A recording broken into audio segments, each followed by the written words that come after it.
7 years ago, I did my review of this film called Rugrats Go Wild, and back then I was way too over-negative, and judging of how that I've been rewatching clips of the Rugrats movies lately, especially from this,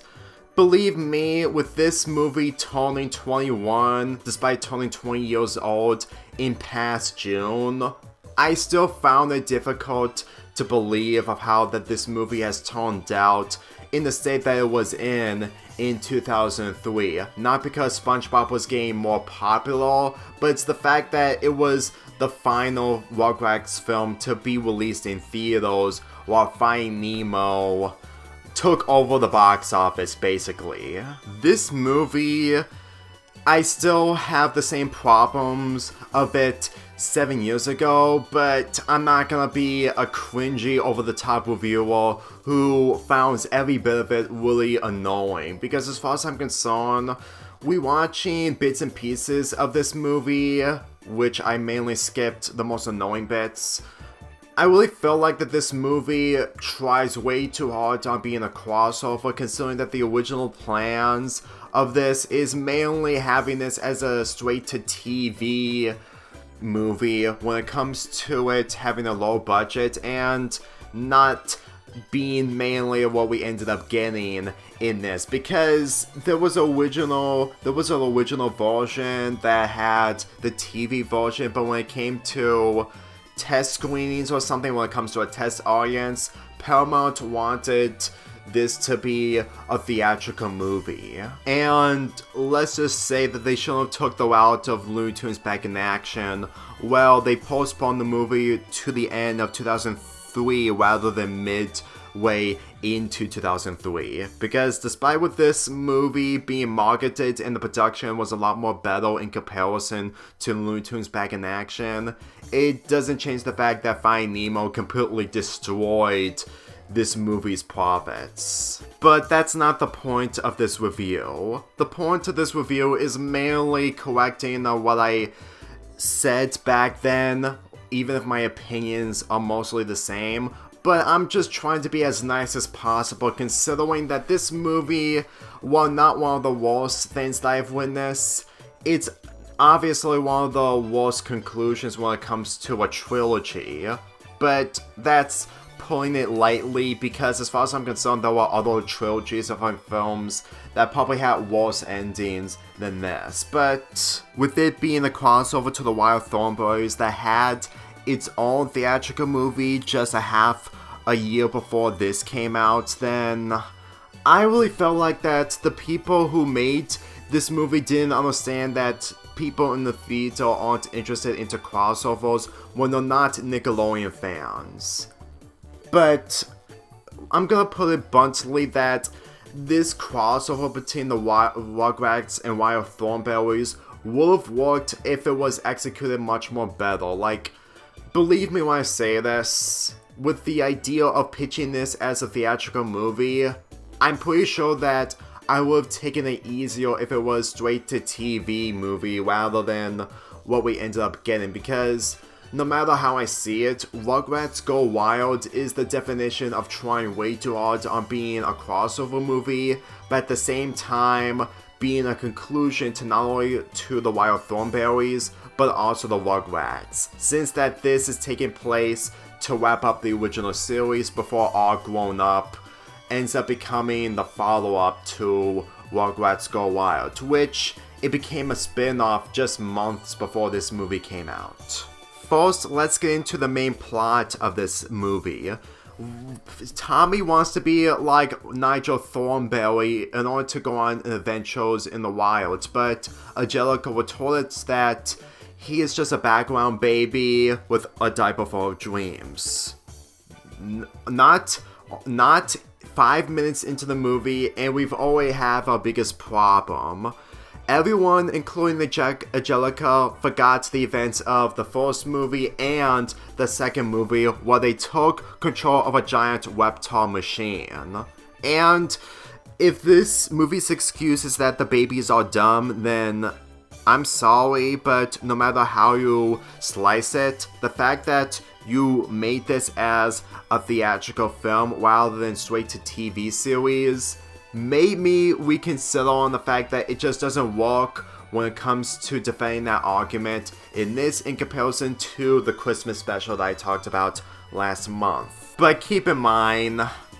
this movie's biggest problem is that it's not because of the fact that it has that plot. It has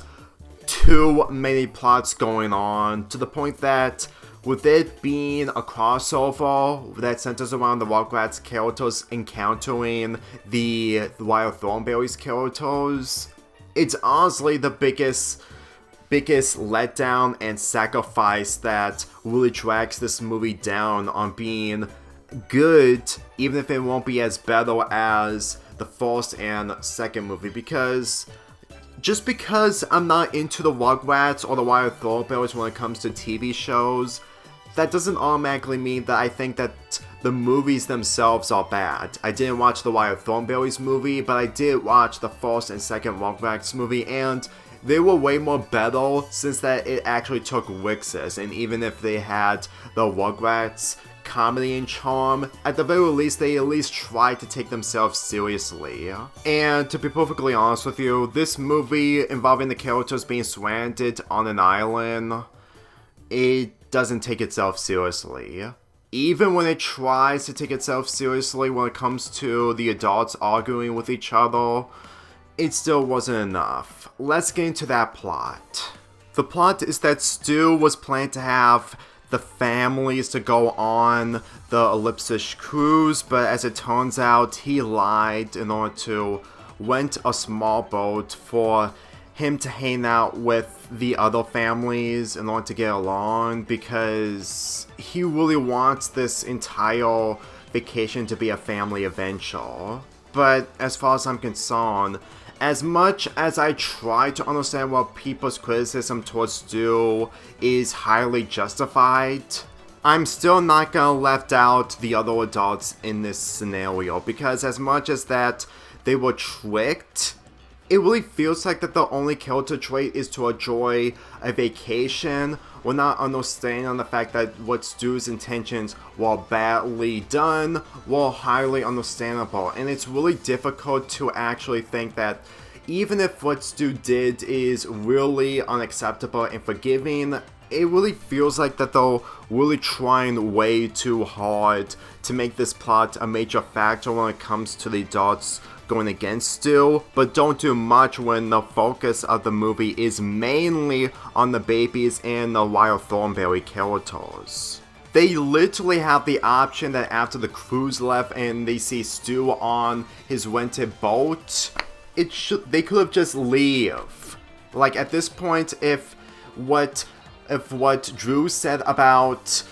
Stu having the tickets, then I think it's been exposed that Stu didn't have tickets for the Ellipsis cruise whatsoever. So as far as I'm concerned, they will have had the option to just go away when they had the chance rather than just going on board. And the fact that they actually think that they would go on the Ellipsis cruise despite the fact that the boat itself is slower in comparison to the cruise really makes me question a lot more than thinking that Stu is the bad guy. Stu barely gets any screen time when it comes to the predicament that he put himself in, when the other characters, despite being the main characters, get more screen time. And to tell you the truth, I can't be able to understand the motivations of characters when they're in a movie that is supposed to take this stranded island seriously. Like, even if they are taking it seriously, with them not appearing much and they're mainly making homes towards the end of the film, really makes me to believe that the plot involving the adult characters aren't being taken seriously, especially since that this is the third movie in the series that centers around the adult characters being mostly stupid. And if I really have to think about the other characters after watching a few videos centering around them, I'd rather have Betty take center focus when it comes to the things that I've heard about her when it comes to theory videos and critiques of this show. But that's mainly me looking at people's perspective rather than the show itself. But since that this is a crossover between the Wild Thornberrys, I'm going to assume that with the attention that they put in, this probably had some of the ideals from the original version when it comes to television, and they just translate them into the theatrical version. Let's be perfectly real with you that the plot centering around the Rugrats interacting with the Wild Thornberrys would have worked when it comes to the television version, because the theatrical version, there is no excuse for how over the top and how unfocused it is. Let's get into the Eliza Spike plot. Well, Eliza meets Spike, and with her ability to talk to animals, Spike is voiced by Bruce Willis.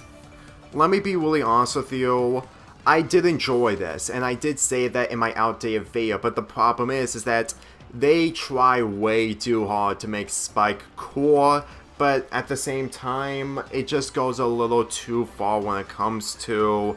the amount of dialogue that he says, and the fact that he doesn't do much other than just having to make dialogues and do jokes in that song that I'm gonna get to much later. Whenever I think about this plot in this movie, it's mainly the fact that they're really trying to showcase of what Bruce Willis can do when it comes to singing, which in all honesty, I'm one of the last people who would think positive about that, which isn't a good sign. And the fact that when we see Spike talk for the first time, we never get to see him interacting with the babies. And with my point in my outdated video that Eliza never interacted with the babies, with her being the main character of her show, is honestly a disappointment. Because even though that if this entire purpose is to have Eliza talk to Spike, that it gave her the ability for Spike to talk, it doesn't change the fact that the babies don't do much despite the fact that they're main characters. Like, in the first movie,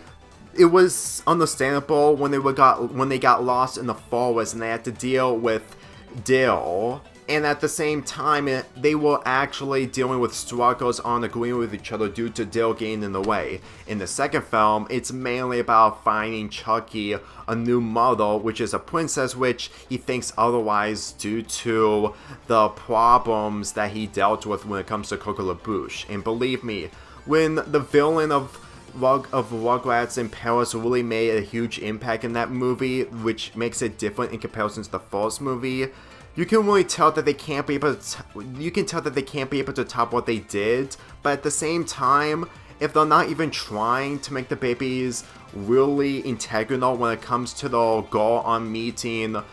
Nigel Thornberry, which he turns into a baby after getting hit into a coconut, then you literally lost me. As far as I'm concerned, if this movie is focusing on Tommy being like wild Nigel Thornberry, then as far as I'm concerned, it's not doing a good job showcasing on his interactions with Nigel Thornberry due to him being turned into a baby. Like, after losing Chucky, all the while being told from Angelica that the jungle is dangerous, even though that they went through the forest that had a dangerous wolf, along with taking control of a huge reptile robot, then I really don't even think that anyone is really sane nor taking anything seriously.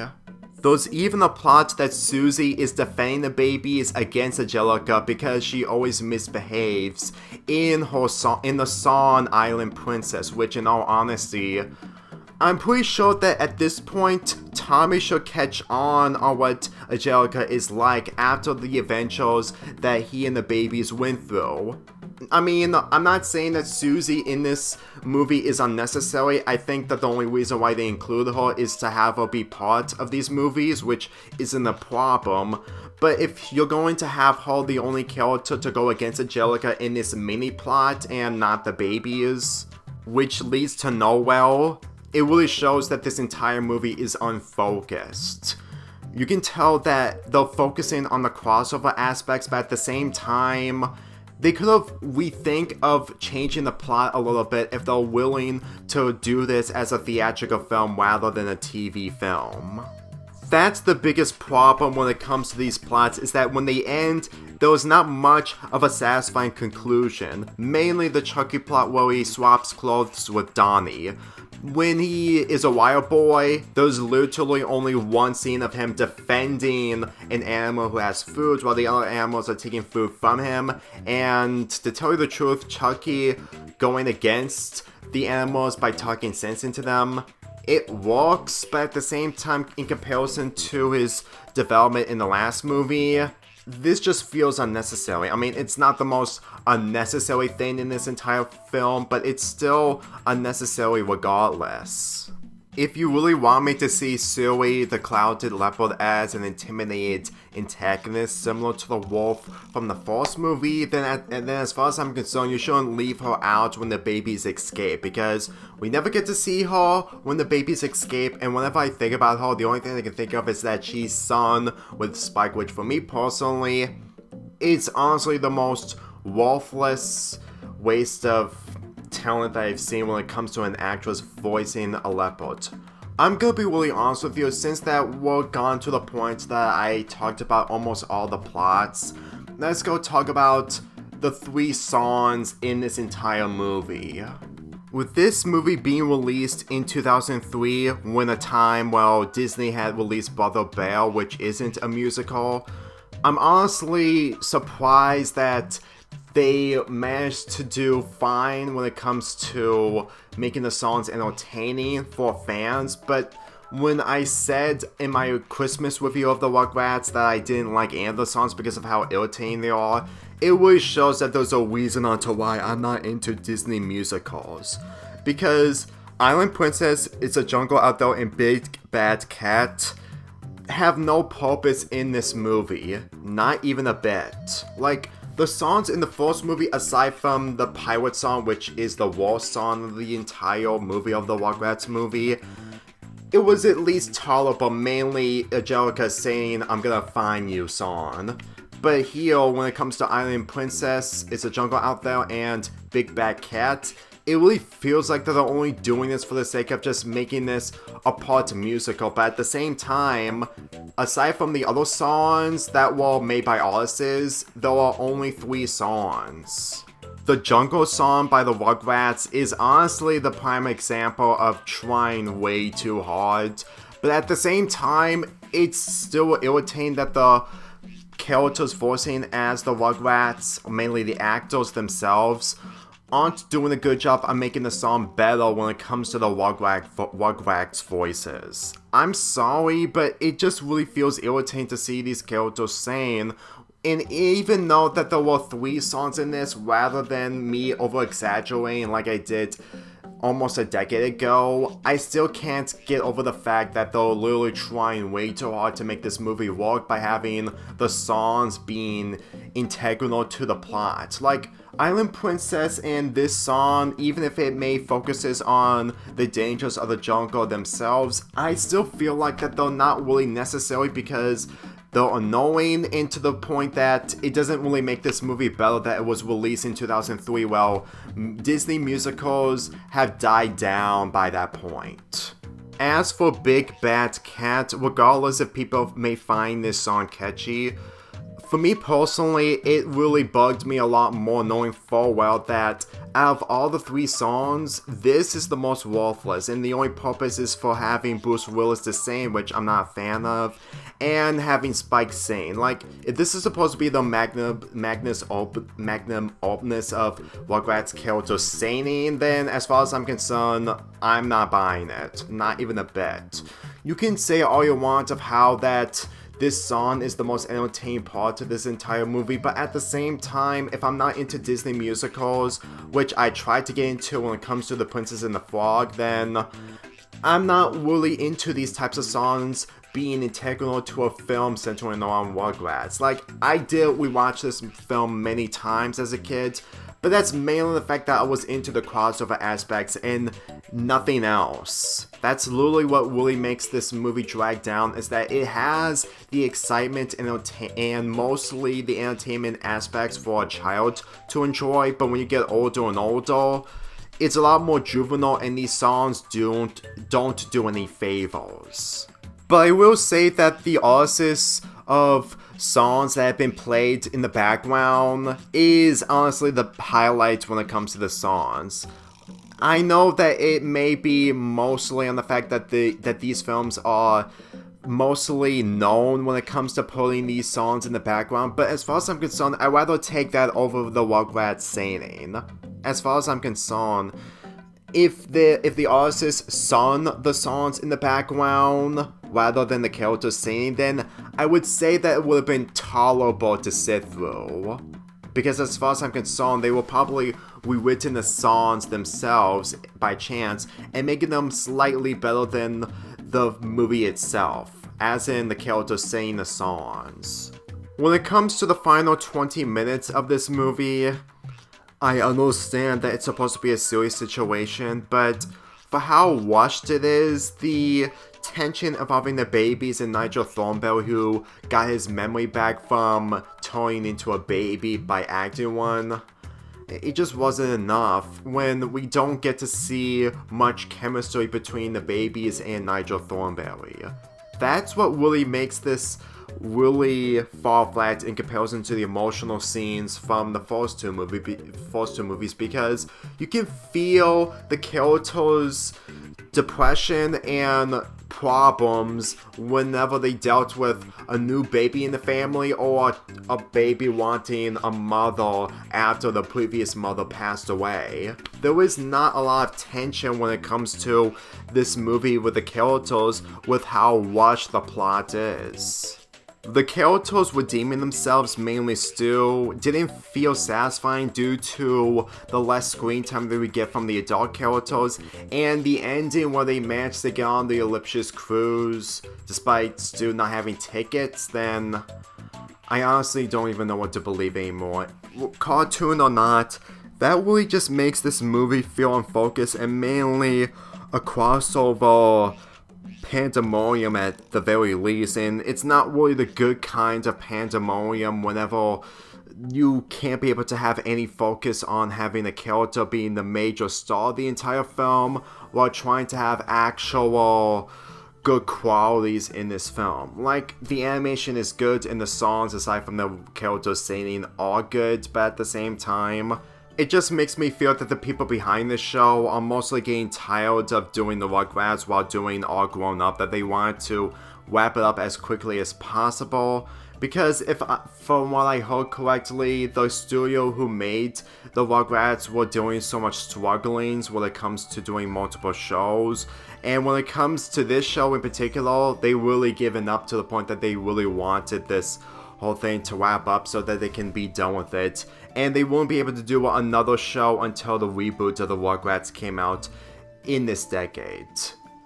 I don't know if I'm right completely, but whenever I think about the studio making this show and the people discussing on the problems with the studio on making these shows, then that's really why I can come up with the assumption that this show was really stressed out into doing the Rugrats. And believe me, when SpongeBob got popular, I'm pretty sure that it was in a different production state in comparison to the production state of the Rugrats. If you still like this movie, that's fine, but there's a reason onto why that this is still Cartoon Crisis 3 material, because it's still a pain to sit through this movie in comparison to the other Rugrats movies. I may have been a little over-exaggerated, well, maybe too over-exaggerated in my old review of it, but that's literally the thing of how this movie was airing around the time where SpongeBob, Fairly Odd Parents, and Jimmy Neutron were brand new. Well, it's gaining popularity of its own that actually overshadows this show. And with All Grown Up being the last thing that Rugrats had when it comes to a franchise, during the time where SpongeBob is getting more screen time and it came to an end in 2008, I really felt mostly bad when it comes to this franchise of its episodes, its spin-off, and these movies, mainly the conclusion of this one. Every time I think about Rugrats Go Wild, it's mainly the childhood I had with it, but for the wrong reasons, and the fact that there's probably a reason onto why that SpongeBob getting more popular is probably the best thing that it would have ever done when it comes to the Rugrats popularity, because if the Rugrats were still popular while getting more movies after this one, along with the fact that it was trying a lot more when it comes to this crossover aspect, then I'm pretty sure that it wouldn't even work. Like, crossovering the Rugrats with the other shows that were made by Rugrats, like Rocket Power, is honestly a good idea on paper, but after watching this movie, do you really think that making a movie out of it would be a good idea? If anything, the all grown-up characters would have worked better when it comes to interacting with the Rocket Power characters. I'm dragging this longer than it needs to be, but to tell you the truth, that's really what made me reconsider on revisiting despite the regrets, because I want to point everything out that I need to, even if I didn't talk about all the plots when it comes to Angelica's plot with Eliza's sister, but as far as I'm concerned, I really don't